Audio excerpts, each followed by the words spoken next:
మీ అబ్బాయికి పెళ్ళైన విషయం అన్నా తెలుసా మీకు? చెప్పిన మాటలు మీ అబ్బాయికి పెళ్ళైన విషయం తెలుసా? కోడలు ఎక్కడ ఉంది? నేనే చేశాను సార్ పెళ్ళి. మీరే చేశారు? అబ్బా పెళ్ళి నేనే చేశాను సార్. నేను పెళ్లి సంబంధాలు చూసేవాడిని, పెళ్ళిళ్ళు ఫోటోలు అయితే తెచ్చేవాడిని. ఫోటోలు చూసేవాడు కాదు కనీసం. చూడకపోతే ఎలా చేయాలి పెళ్ళి వాళ్ళు అడిగేవారు. మీరు ఫోటో ఎట్టుకెళ్ళారు కదా, ఏం చేశారో అని అడిగేవారు. వాళ్ళకి ఏదో చెప్పాలి కదా, ఎస్ నో చెప్పాలి కదా. ఇప్పుడు ఫోటో చూడకపోతే నేనే చెప్పిన వాళ్ళకి ఏదో చాకు చెప్పుకొని ఊరుకున్నాను. ఆ తర్వాత హైదరాబాద్ వెళ్ళి పలానా నాకు నచ్చిందని ఫోటో చూపించాను. నాకు ఫోటో చూపిస్తే ఇంకో 2 ఫోటోలు చూపించారు. ఈ పిల్ల బాగుందిరా, ఇంకో పిల్ల చెప్తే ఆ పిల్ల కాదు ఈ పిల్ల అన్నాడు. నాకు నచ్చింది కాకుండా ఆవిడకి నచ్చింది చూపించాను. పోనీ సరే నీకు నచ్చింది కదా చేసేస్తానులే అన్నాను. ఆవిడ ముస్లింల అమ్మాయి తెలిసి చెప్పాడు. సర్లే నీకు నచ్చింది కదా బాబు, నీకు నచ్చితే నేనే తిరగలేదు, నాకే శ్రమ తగ్గించావు అనేసి మా పెద్దల్ని, మా మాయగారిని, మా మేనత్తని, మా అన్నయ్యని, మా వదిన్ని, మా ఎరకత్తిని, ఎరకోడిని ఇలాగ అందరం చేసి ఒక 90 మా మనవరాళ్ళు, నా కూతురు, నాలుడు వెళ్ళి నిశ్చితార్థం చేసి వచ్చాం. మళ్ళీ పెళ్లి ముహూర్తాలు కూడా వాళ్ళే పెట్టేశారు. అక్కడ పెట్టేసి ముహూర్తాలు చెప్పేశారు డేటు. ఆ డేట్కి మళ్ళీ వీళ్ళందరినీ తీసుకుని వెళ్ళి పగలే పెళ్ళి కూడా పగలే ఆ బస్సు పంపించాడు సికింద్రాబాద్. బస్సు అందరూ ఎక్కితే తిన్నగా కళ్యాణ మండపం దగ్గర ఆగింది. వెళ్ళాము, పెళ్లి చేస్తాము. పగలే నగ్నం పగలే చేస్తాం. మళ్ళీ సాయంత్రం కల్లా ట్రైన్ ఎక్కి వచ్చాం. అంతే, ఇంకా అక్కడ ఎక్కువసేపు ఉండలేదు. కనీసం 24 అవర్స్ లేదు, 12 అవర్స్ అన్నీ 8 అవర్స్లో అన్నీ అయిపోయి వచ్చాం. అంటే ఎందుకు విడిపోయారండి వాళ్ళు? అంతే. తర్వాత పెళ్ళైన తర్వాత ఎందుకు వెళ్ళిపోయారంటే వీడు కొద్దిగా మర్యాదగా మాట్లాడండి. మర్యాదగా మనిషికి విలువ ఇవ్వడు, మర్యాదగా మాట్లాడటం. తర్వాతను మా కోడలు ఉద్యోగం చేస్తుంది కదండి, వాళ్ళ అమ్మ మంచిది కదండి నాకు తెలిసి. ఆవిడ ఎలా అంటే ఇప్పుడు ముసలైపోయింది, ఆవిడ ముసలైపోయింది, నేను ముసలైపోయాను సార్. మాకేం కావాలి సార్? టైంకి ఎంత ఏదో ఫుడ్డు మందులు అవి కొనిపెట్టి చాలు కదా. ఇప్పుడు నాకు మా కొడుకు కోడలు ఎక్కడ ఉన్నారనుకోండి, నాకు నా పెన్షన్ డబ్బులు అది తీసేసుకొని నాకు మందులు ఇచ్చి టైంకి ఎంత పెడితే చాలు, నాకు ఇంకేం అక్కర్లేదు. ఆవిడకి అలా కాదు, వాళ్ళ అమ్మ ముసలైపోయింది.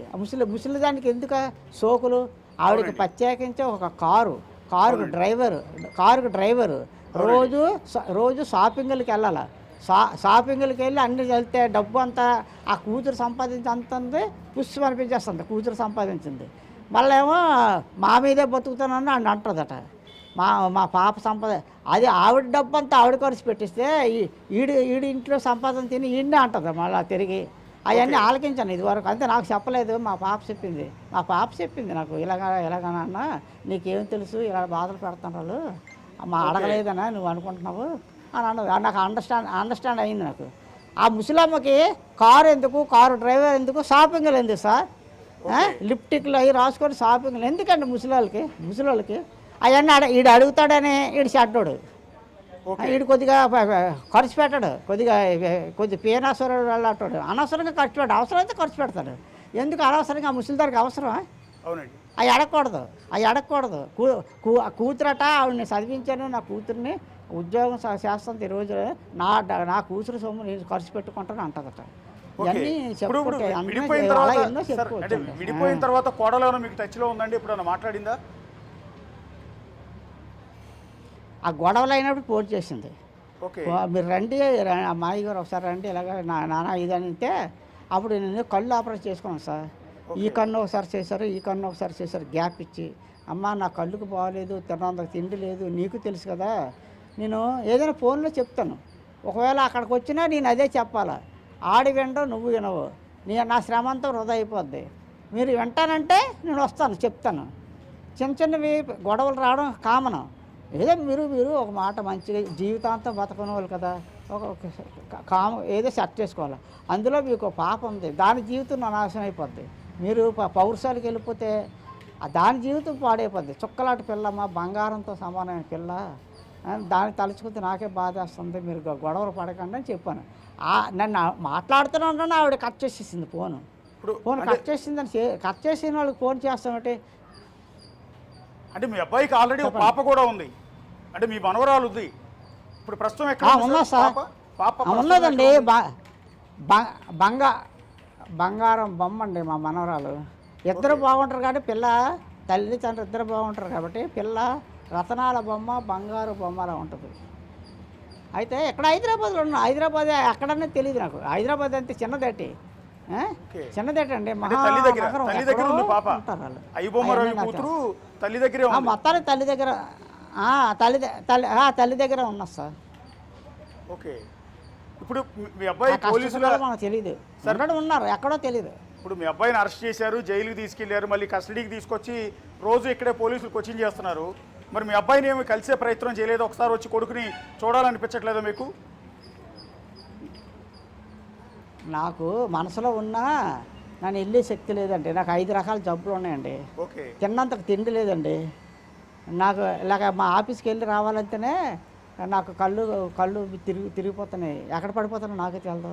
నాకు 5 రకాల జబ్బులు, గ్లూకోమా ఉంది, షుగర్ కొత్తగా షుగర్ వచ్చింది, జాయిన్ అయ్యింది, గ్యాస్ట్రిక్ ఉంది, బీపీ ఉంది, ఇలాగ అన్నీ ఉన్నాయి సార్ నాకు. నేను టైంకి తిన్నంత తిండి లేదు.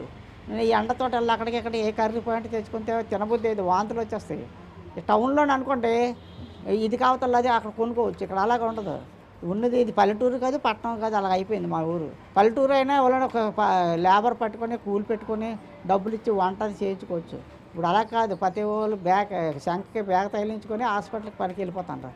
అక్కడ వాళ్ళు వేలు ఇస్తారండి, వేలు నేను ఇవ్వగలలా చెప్పండి? నేను తినాలా, మందులే కొనుక్కోవాలా, వాళ్ళకి వేలే ఇవ్వాలా?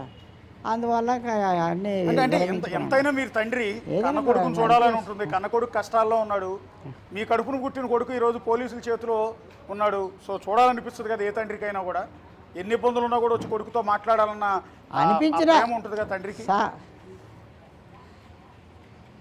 జరిగితే అన్నీ ఉంటాయి సార్, జరిగితే అన్నీ ఉంటాయి.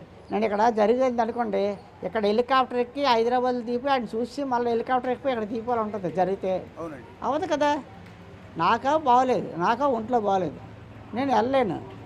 అలాంటప్పుడు ఆ ఆశ రాదు, ఆ ఆలోచన రాదు. ఏడు సార్ అక్కడికి నేను అన్నాను కదా, మీకు కావాలంటే లాయర్లు పెడతాను బాబు, వాళ్ళే కొద్దిగా ఏదో నీకు శాతనైన వరకు హెల్ప్ చేస్తారు అన్నాను. వద్దు, ఇక్కడ ఉన్నారు, తెలిసిన ఉన్నారు అన్నారు. సర్లే నీకు ఏ అవసరమైనా ఫోన్ చేయి అని చెప్పాను.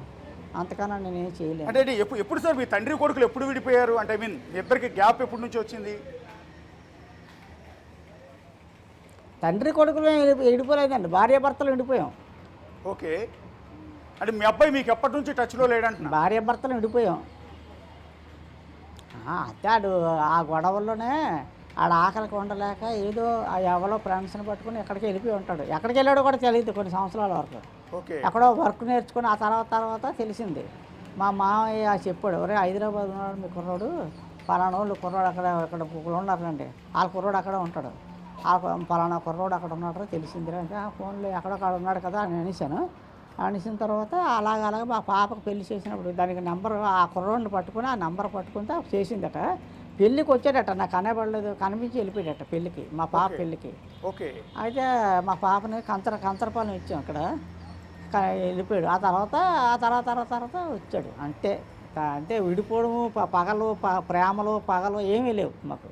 అంటే ఇంత పెద్ద ఐబొమ్మ, అంటే ఇంత పెద్ద సంచలనం తెలుగు రాష్ట్రాల్లో, ఇంత పెద్ద సంచలనం ఈరోజు దేశంలోనే సంచలనం, ఇంత పెద్ద ఐబొమ్మ స్టార్ట్ చేసింది మీ అబ్బాయి అన్న విషయం ఎప్పుడు తెలిసిందండి మీకు?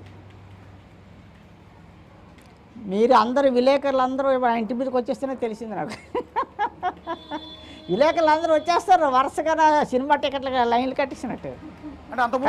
ఏంటి ఎందుకు వచ్చేస్తారు వీళ్ళందరూ అనుకున్నాను. తెలియదండి నాకు, అది అంతే. అంటే ఇవాళ అరెస్ట్ వచ్చిన అతను అరెస్ట్ తర్వాత మా దగ్గరికి వచ్చి ఉండొచ్చు. నేను అనేది ఏంటంటే బిఫోర్ ఒక సంవత్సరం నుంచి కూడా జరుగుతుంది కదా, ఒక సంవత్సరం నుంచి ఐబొమ్మ రవి అని అతను అరెస్ట్ చేస్తామని పోలీసులు చెప్పడం, పోలీసులకు మీ అబ్బాయి సవాల్ విసరడం, మీ అబ్బాయి అని తెలియదు సార్. అవన్నీ కాదండి, 100లో 1% నాకు తెలిస్తే, 100లో 1% తెలిస్తే నేను అడిగి ఎలా చెప్పాలో ఏం చెప్పాలో నేను చెప్తానండి. నక్సలైట్ లాటోలు పోలీసులు లొంగిపోతే వాళ్ళకి పునరావాసం కల్పిస్తారండి పోలీసులు. అలాంటిది వీడికి లొంగిపోమని చెప్తాను, ఇలాంటి పనులు చేయకు, తెలుసో తెలియకో చేసావు, ఇలాంటి పనులు చేయకునైనా పోలీసులు సరెండర్ అయిపో, లేకపోతే నువ్వు ఇవన్నీ దుకాణం బంద్ చేసి నీకు ఎప్పటికైనా ప్రమాదకరము అని అన్నీ చెప్తాను వినేవాడికైతే. ఆడ ఎండో నాకు చెప్పడం నాకేం తెలుస్తుంది, తెలియనిది ఏం చెప్తాం ఏడు సార్. అయితే ఆ రోజు మొన్న వారం అయిపోతుంది కదా, ఆ ఉదయాన్నే నాకు మా తమ్ముడు మధురవాడు పేపర్ చూసారట, ఈనాడు పేపర్లో ఫోటో అది వేసాడు, ఈ అన్నయ్య గారు అబ్బాయిలాగా ఉన్నాడని